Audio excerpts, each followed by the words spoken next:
오늘날 또 이스라엘에 가면 갈릴리 가나 마을에 예수님께서 물로 포도주를 만드신 이적을 행하신 그 장소를 볼 수 있습니다. 이 결혼식이 갈릴리 가나 마을에서 열렸고 예수님도 거기 계셨고 주님의 모신도 거기 계셨고 제자들까지 그 예식에 참여한 것을 보게 됩니다. 그러므로 이 결혼 예식이 주님의 모친 되는 마리아와 특별한 인연이 있는 사람의 결혼식이 아닐까 하는 짐작들을 하게 됩니다. 말씀을 자세히 읽어보면 누구의 결혼식이냐? 신랑이 누구이며 신부는 누구냐 하는 것에 관심을 두지 않고 주님이 행하신 일의 의미가 무엇이냐? 주님께서 이 이적을 베푸셨는데 주님은 누구이시며 우리에게 누구이신가 하는 것을 집중적으로 말씀하고 있는 것을 보게 됩니다. 결혼식에 손님이 예상보다 많이 왔는지 아니면 결혼식을 준비한 사람들이 준비가 부족했던지 손님들은 많이 밀려드는데 포도주가 떨어지고 말았습니다. 우리 입장으로서는 결혼식에 포도주 큰 의미가 있어 보이지 않습니다. 이스라엘 사람들의 입장에서 보면 전혀 그렇지가 않습니다. 우리들의 식사 관습으로 말한다면 주식인 밥은 있는데 반찬이 떨어진 것과 거의 같다 하면 틀림이 없는 의미가 됩니다. 그래서 연회장이 이 연회의 책임을 맡은 사람인 고로 당황하다가 주님의 모친에게 이 사실을 말씀을 드렸고 주님의 모친께서는 아들 되신 주님에게 이 사실을 알렸습니다. 저들에게 포도주가 없다 그랬습니다. 그리고는 거기 있는 하인들에게는 특별히 당부합니다. 저분께서 무슨 말씀을 하시든지 너희들 그대로 다 순종하라 그랬습니다. 이 말씀으로 미루어 볼 때 주님의 모친께서는 주님께서 반드시 이 가정의 이 어려움을 해결하실 것이다. 도와주실 것이다. 이 믿음을 가지고 있었음을 알 수가 있습니다. 주님은 얼마 후에 이 하인들에게 명하십니다. 물을 길어다가 빈 항아리를 채우라 말씀했습니다. 하인들은 포도주가 떨어졌는데 우물에서 물을 길어다가 빈 항아리를 채우라. 도무지 왜 그래야 하는지 몰랐습니다. 그러나 묻지 않고 그대로 순종했습니다. 항아리에 물을 채웠는데 6개의 항아리에 물을 다 채웠습니다. 그러자 주님께서는 말씀하십니다. 물을 떠다가 연회장에게 갖다 주라. 그대로 순종했습니다. 이미 그 물은 물이 아니라 포도주로 변해 있었습니다. 오늘 이 말씀을 자세히 보면 연회장은 어디서 이 포도주가 났는지 알지 못했는데 그저 순종했던 하인들은 이 포도주가 어디서 났는지 잘 알더라 하는 말씀이 기록되어 있습니다. 이 말씀이 사실 오늘의 말씀에서 핵심이 되는 말씀이 됩니다. 기쁨이 넘쳐야 할 잔치집에 포도주가 떨어져서 연회를 책임진 연회장은 물론이거니와 신랑 신부나 그 부모님들이나 일가 친척이나 모든 분들이 근심이 커야 했던 이 상황 속에 주님이 거기 계셨으므로 모든 문제가 해결된 것을 볼 수가 있습니다. 우리는 주님을 믿으면서도 우리 개인적인 삶이나 우리 가정 안에나 우리 교회 안에 여러 이유로 여러 상황 속에 많은 문제에 직면할 때가 많습니다. 우리가 주님을 믿지만 이런 문제들이 우리를 피해가지 않습니다. 이런 때 우리들이 뭘 어떻게 하면 좋을까 하는 것을 오늘의 이 말씀 속에서 우리가 해답을 얻을 수 있어야만 하겠습니다. 그것이 오늘 말씀을 생각해야 되는 이유입니다. 첫째로 주님께서 우리와 함께 계시기만 하면 우리의 모든 문제는 해결될 수가 있습니다. 그날 그 잔치집에 포도주가 떨어진 이 상황을 주님이 거기 계셨으므로 문제가 해결된 것을 우리가 볼 수 있습니다. 신랑 신부도 있고 그 부모님도 있고 친족도 있고 하객들도 많이 와 있지만 심지어 주님의 모친도 있고 제자들도 있었지만 주님이 계시지 아니했다면 포도주가 떨어진 문제는 해결되지 못했을 것입니다. 주님이 거기 계셨기 때문에 그 문제가 해결됐습니다. 우리 마음속에,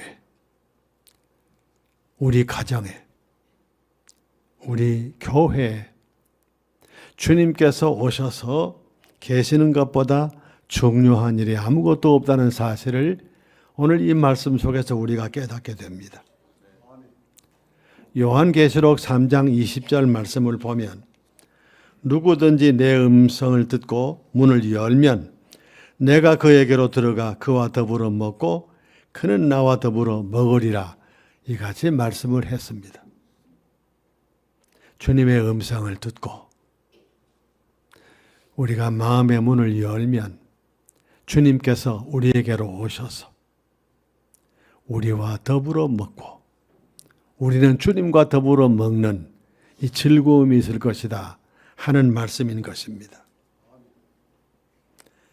정말로 중요한 것은 주님의 음성을 듣고 우리 마음 문을 여는 겁니다. 우리 가정의 문을 주님을 향하여 여는 것입니다. 교회의 문을 활짝 주님을 향하여 여는 것입니다. 이 무슨 말씀입니까? 주님께서 오셔서 내 인생의 주인이 되시고 우리 가정의 주인이 되시고 우리 교회의 주인이 되셔서 모든 것을 주장하시고 다스리시기를 사모하는 마음을 가져야 된다. 그 말입니다.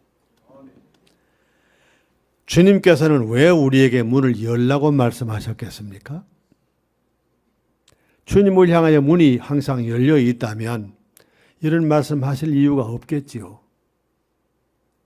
열려 있어야 될 우리 마음의 문이, 주님을 향해서 열려 있어야 될 우리 가정의 문이, 주님을 향하여 열려 있어야 될 교회의 문이 닫혀 있기에 문을 열라고 말씀하신 것입니다.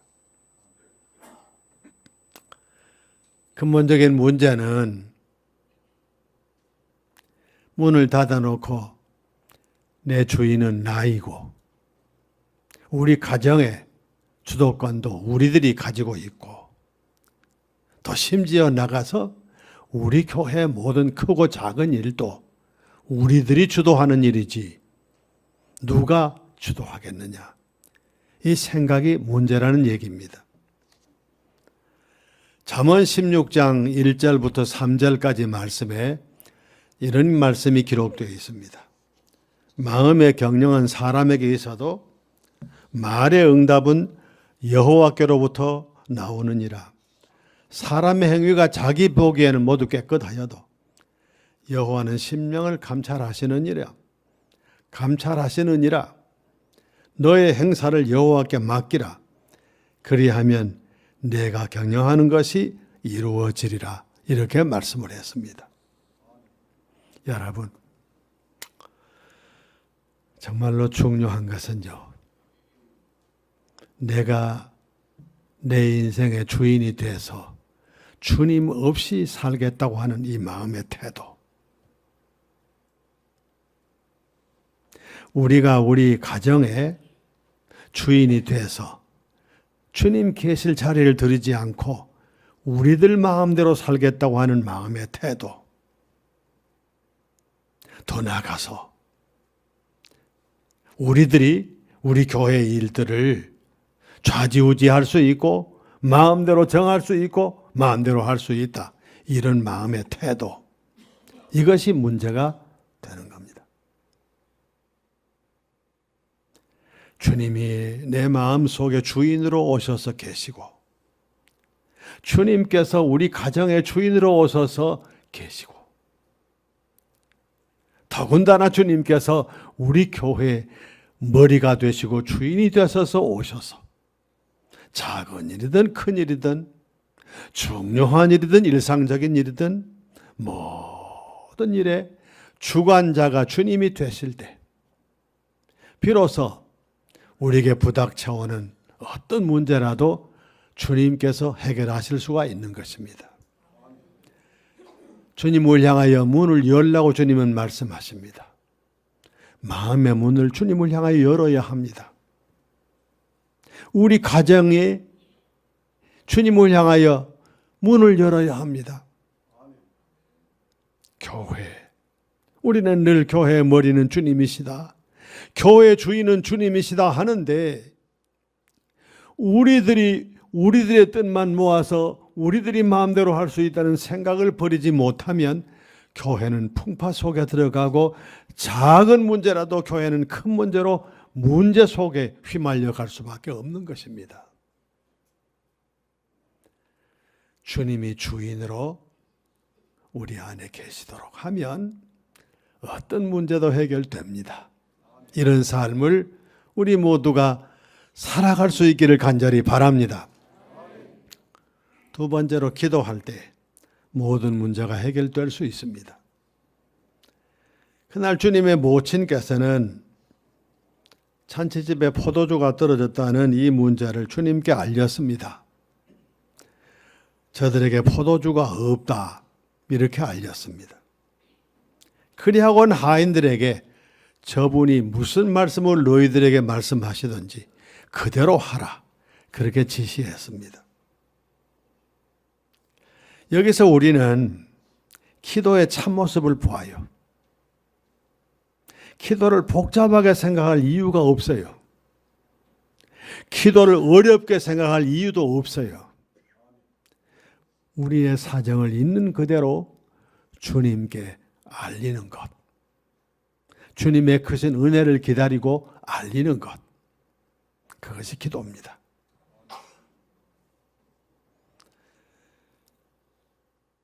응답을 우리가 예단하지 말아야 됩니다.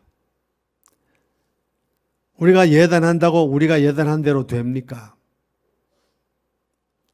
주님 뜻대로 될 일입니다. 대개 응답을 받고 보면 우리는 상상도 못할 일들이 주님의 크신 지혜와 능력 가운데 우리 안에 이루어지는 것을 보지 않습니까?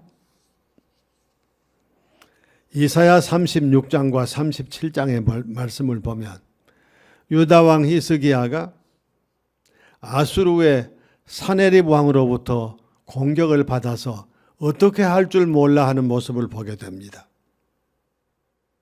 사네립은 18만 4천 명의 군사를 이끌고 와서 예루살렘을 포위하고 위협했습니다. 온갖 말로 하나님을 만홀히 여기고 여호와라 하더라도 너희를 구원하지 못한다, 이렇게까지 말하면서 항복하라고 했습니다. 히스기야가 이때 한 일을 우리가 유심히 보아야 합니다. 아무것도 할 수 있는 일이 없습니다. 그만한 군사력도 없고 나가서 어떻게 외교적으로 해볼 수도 없습니다. 그러나 그는 그때 하나님의 성전에 올라가서 기도했습니다. 그의 기도를 우리가 말씀에서 볼 수 있습니다. 여호와여, 귀를 기울여 들으시옵소서. 여호와여, 눈을 뜨고 보시옵소서. 사네립이 사람을 보내어 살아계신 하나님을 회방한 모든 말을 들으시옵소서. 우리 하나님 여호와여, 이제 우리를 그의 손에서 구원하사 천하 만국이 주만이 여호와의 신 줄을 알게 하옵소서. 이게 그의 기도입니다. 어떻게 해달라? 감히 상상도 못했습니다. 눈을 떠서 이 상황을 좀 보아주십시오. 귀를 기울여서 하나님을 무시하는 저 사내립의 말을 좀 들어주시옵소서. 우리를 건져주옵소서. 그렇게 기도할 수밖에 없었습니다. 아무것도 할 일이 없었어요. 오직 기도밖에 할 거 없었어요. 그런데 하나님은 어떻게 하셨나요? 이 기도를 들으시고 18만 4천 명 아수르 군대가 하룻밤에 다 송장이 되도록 했습니다. 하나님을 그토록 회방하던, 하나님의 이름을 회방하던 사내립은 자기 나라에 돌아가서 아들들에게 죽었어요. 아들들의 손에 죽었어요. 하나님의 이름을 공개적으로 만홀히 여기면 옛날이나 지금이나 이런 일이 일어납니다. 중요한 것은요, 하나님을 믿는 우리가 하나님의 이 같은 능력과 전지전능하심을 믿고 있느냐 하는 것입니다. 우리가 이것을 믿는다면 어떤 어려움을 당해도, 어떤 고난을 당해도, 어떤 절망 속에서도 하나님을 향해서 히스기야처럼 기도할 수 있습니다. 기도, 다시 말씀드립니다마는 나의 사정을 있는 그대로 하나님 앞에 아뢰는 게 기도입니다. 결과를 예단하지 말아야 됩니다. 이렇게 되겠지. 하나님은 우리의 생각을 훨씬 넘어서는 방법으로 우리의 기도에 응답하십니다. 여러분도 경험하셨을 거예요. 살아오시면서. 하나님을 향한 우리의 믿음이 흔들리면 이런 기도가 나올 수가 없어요. 하나님을 전적으로 신뢰하지 못하면 이런 기도 못해요. 여러분, 분명히 말씀드립니다. 어떤 문제는 언제나 우리에게 있습니다. 어느 때 문제 없었던 때가 있었습니까? 어느 때 걱정거리가 정말로 없었던 때가 있었습니까? 언제나 있었지요. 그런데 문제가 아닙니다. 정말로 문제는 우리 안에 하나님을 전적으로 신뢰하고 믿는 믿음이 있느냐 하는 문제예요. 이 믿음을 가지고 하나님 앞에 기도하느냐 하는 것이 우리에게 있어서 중요한 것입니다. 기도하면, 하나님의 전능하심을 믿고 기도하면 모든 문제가 해결되는 체험을 하게 될 것입니다. 사랑하는 성도 여러분, 기도처럼 우리에게 주신 하나님의 은혜가 무엇입니까? 어떤 문제든지 우리가 미리 예단할 것도 없어요. 크다 적다 하나님에게는 그 아무 문제가 되지 않습니다. 인간적으로 된다 안 된다, 하나님에게는 그 같은 일이 있을 수가 없어요. 전지하시고 모든 거 아시고 전능하시고 모든 거 가능하신 하나님이시기 때문에 그렇습니다. 하나님을 믿고 어떤 경우든지 낙심치 말고 기도하여서 주님께 아뢰서 우리가 미처 상상하지도 못하는 하나님의 은혜를, 하나님의 응답을 체험하고 살아가는 여러분 모두가 되실 수 있기를 간절히 바랍니다. 세 번째로, 말씀을 순종하는 사람에게는 모든 문제가 해결되는 결과가 나타납니다. 이미 말씀드린 것처럼 오늘의 말씀, 이 10절 가운데서 가장 핵심이 되는 말씀은 연회장은 물로 된 포도주를 맛보고도 어디서 났는지 알지 못하되 물떠온 하인들은 알더라 하는 이 말씀입니다. 연회장은 이 포도주가 어디서 났는지 몰라요. 포도주를 맛보고는 신랑을 불러가지고 어떻게 이런 좋은 포도주를 지금까지 그냥 두었느냐고, 나 포도주가 떨어져서 너무너무 걱정했는데 정말로 미리 준비해 놓았구만. 신랑으로선 도무지 이게 무슨 말인지 알 수가 없는 얘기를 연회장이 하는 겁니다. 물떠온 하인들만 알아서요, 순종한 사람들만 포도주가 어디서 났는지 알게 된 겁니다. 오늘도 그렇습니다. 주님의 말씀을 듣고 하나님의 말씀을 듣고 그 말씀대로 이루어질 줄로 믿고 그대로 순종하는 사람은 하나님의 능력을 체험하게 될 것입니다. 말씀을 듣지 않고 들어도 믿지 않고 믿는다고 하면서도 순종하지 않으면 아무리 오래 믿어도 하나님의 능력 체험할 수가 없어요. 중요한 것은 하나님의 말씀을 듣고 믿고 순종하는 것입니다. 누가복음 5장 1절부터 11절까지 말씀 보면 베드로가 주님의 말씀을 순종하는 모습을 볼 수가 있어요. 사람들이 많이 모여오니까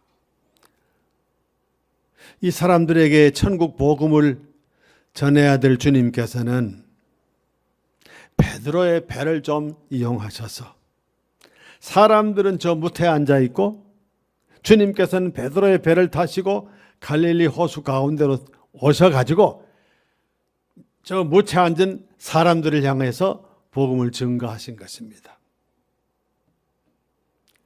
말씀을 다 마치신 주님께서는 베드로에게 말씀하십니다. 깊은 데로 가서 그물을 내려 고기를 잡으라. 베드로가 이렇게 대답합니다. 주님, 우리 밤새도록 고기를 잡아서는 한 마리도 못 잡았습니다. 주님의 말씀이 계시니 말씀을 의지해서 자 그물을 내리겠습니다. 그랬어요. 베드로의 순종이 중요한 건요, 베드로는 어부입니다. 주님은 어부가 아니세요. 고기 잡는 걸 주님께서는 지금까지 직업으로 하지 않았습니다. 고기 잡는 일은 베드로가 전문입니다. 지금 그 시간, 낮 시간은 고기를 잡을 수 없는 시간입니다. 베드로의 그물은 깊은 데로 가서는 고기 못 잡는 작은 그물입니다. 베드로가 말씀에 의지해서 그 말을 한 건요, 말씀하시니 순종하겠습니다 그 말입니다. 제 생각, 제 경험으로는 주님의 말씀이 도무지 안 맞지만, 안 된 줄 저는 제 경험으로 알고 있지만 주님이 그렇게 말씀하시니 저 순종하겠습니다. 그리고 가서 그물을 내렸더니 그물이 찢어질 만큼의 고기를 잡았어요. 바로 그날 베드로가 주님이 누구인가를 확실히 깨달았습니다. 그리고 주님의 제자가 된 겁니다. 고기를 많이 잡았다가 아니라 놀라고 주님이 누군가를 알았다 이겁니다. 그리고 주님의 제자가 된 것입니다. 여러분, 우리는 자꾸 하나님의 말씀을 우리의 작은 지식과 우리의 경험으로 자꾸 생각을 하고 판단을 하고 맞느니 틀리느니 그렇게 자꾸 말합니다. 용서하고 들어주십시오. 미국에 있는 제 외손주가 지금 고등학생입니다. 얘가 학교에 가기 전에 어릴 때부터 초등학교 다닐 때까지는 성경을 얼마나 많이 읽었습니다. 그러니까 성경 지식이 아주 많았어요. 그랬는데 고등학생 되고부터 하나님의 말씀에 대한 회의가 오는 거예요. 학교에서 배우는 과학적인 지식하고 이 성경 말씀하고 이 혼란이 오는 겁니다. 그 집에 와서 제 엄마 보고, 제 엄마는 제 딸 아닙니까? 보고는 이게 뭐냐고, 이게. 하나님의 말씀 이거 어떻게 이게 이해가 되느냐고. 이렇게 따진다는 거예요. 그런 때가 우리 다 그때를 경험했고 그때를 지나서 지금 왔습니다. 여러분, 인간의 작은 지혜나 지식 가지고 하나님의 말씀이 맞다, 틀린다, 옳다, 그르다 이러면 안 돼요. 하나님의 말씀은 하나님의 말씀입니다. 주님의 말씀은 주님이 말씀하신 겁니다. 그러므로 그 말씀을 우리의 작은 경험이나 우리의 작은 지식으로, 과학적인 지식으로 맞느니 틀리니 이렇게 해서는 안 되는 거예요. 하나님의 말씀이기에 아멘하고 말씀하셨으니 말씀대로 순종하겠습니다. 이 태도가 말씀 순종하는 태도입니다. 우리의 신앙생활은 바로 이렇게 돼야 제대로 자리를 잡을 수 있습니다. 사랑하는 성도 여러분들, 우리가 나와서 이 자리에서 예배를 드리면서 하나님의 말씀을 듣든지, 개인적으로 하나님의 말씀을 읽고 묵상하든지, 하나님의 말씀을 우리가 받는 거예요. 그것을 우리의 생각 따라서 맞다, 틀린다, 가능하다, 불가능하다 이렇게 생각하지 말아야 돼요. 하나님의 말씀이기에 믿어야 돼요. 그리고 하나님의 말씀이기에 순종해야 돼요. 베드로가 말씀에 의지하여 그물을 내리겠습니다 했을 때 주님의 기적을 보았고 주님이 누구이신가를 알게 됐고 그리고 주님의 제자가 됐습니다. 우리의 남은 때 오직 말씀 중심의 신앙생활을 하게 됨으로써 우리에게 부닥쳐오는 어떤 문제라도 다 해결되는 놀라운 은혜의 체험을 하시는 여러분 모두가 되실 수 있기를 간절히 바랍니다. 여러분, 오늘도 우리들은 작은 문제, 큰 문제를 가지고 이 자리에 나왔습니다. 우리를 슬프게 하는 문제도 있고 우리를 많이 괴롭게 하는 문제도 있고 앞날이 캄캄하게 만드는 그런 문제도 있어요. 그러나 우리가 하나님 앞에 이 시간 나와서 이 모든 일들은 주님께서 해결하실 수 있다는 이 믿음을 가지고 나아가야 합니다. 어떻게 해야 그 크신 권세와 능력을 체험할 수 있을까요? 주님이 내 안에 오셔야 돼요. 주님이 우리 가정의 주인으로 임재하여 계시도록 해야 돼요. 주님께서 우리 교회 진정한 머리로 임재하여 계셔서 온 교회 회중이 주님의 말씀 앞에 아멘하게 될 때 교회는 건강성이 담보됩니다. 사람의 생각을 가지고 이렇다 저렇다 맞다 그러다 이래야 된다 저래야 된다 그러지 말아야 됩니다. 오직 주의 말씀에 따라서 우리가 아멘해야 됩니다. 둘째로 기도해야 됩니다. 그러면 주의 능력과 주의 은혜를 체험하게 될 것입니다. 셋째로 말씀에 순종해야 됩니다. 그렇게 될 때 어떤 문제든지 하나님의 권세로 해결될 것입니다. 이것이 우리들의 신앙생활입니다. 이렇게 살아갈 때 우리가 하나님을 진정으로 믿는 사람으로서 삶을 살아갈 수 있는 것입니다. 염전가족 여러분, 어떤 경우든지 이렇게 하나님을 믿고 이렇게 하나님 의지하고 이렇게 하나님 의뢰하고 그래서 하나님을 기쁘시게 하는 복스러운 삶을 사시기를 간절히